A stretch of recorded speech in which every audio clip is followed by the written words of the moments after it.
Friends ఎలా ఉన్నారు? అందరూ బాగుండాలని కోరుకుంటున్నానండి.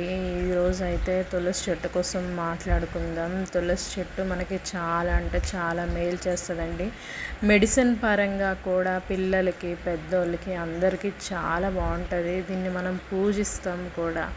మనం ఒక దేవతని కొలిచినట్టు మన ఇంట్లో కొలుచుకుంటాము. చాలా అందంగా ఇది ఎక్కడ పడితే అక్కడ పెట్టేది కాదండి. తూర్పు దిశలో అయితే సింహద్వారానికి ఎదురుగానే ఉండాలండి. మన హస్బెండ్స్ వెళ్ళేటప్పుడు చూసి దండం పెట్టుకొని వెళ్తారు. ఎవరి సెంటిమెంట్స్ వాళ్ళకు ఉంటాయి. మాకైతే సింహద్వారం దగ్గరే మేము పెట్టుకుంటాం. ఎప్పుడైనా చావు మైళ్ళు కానీ ఏదైనా తగిలినప్పుడు తులసమ్మ వారు నిద్రపోయేటప్పుడు మనం ఏం చేయాలి, తీసేసి ఇంకొకటి వేస్తాం కదండి, ఆ తీసేసింది వేరే దగ్గర పాతేయాలి, వాటర్లో కలిపేయాలి అని చాలామంది చెప్తారు. కానీ ఇదైతే హోమాల్లో కానీ లేదా ఎక్కడైనా ధ్వని కాలినప్పుడు కానీ అందులో వేసేయాలండి.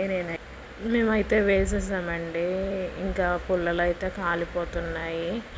ఎప్పుడైనా తులసి చెట్టు నిద్రపోతే మాత్రం వేరే దగ్గర తీసి పారేయడం కానీ ఎక్కడైనా కలిపేయడం కానీ ఏది చేయొద్దు. ధ్వనిలో కానీ ఏదైనా హోమంలో కానీ వేసేయండి. Thank you for watching. Please subscribe.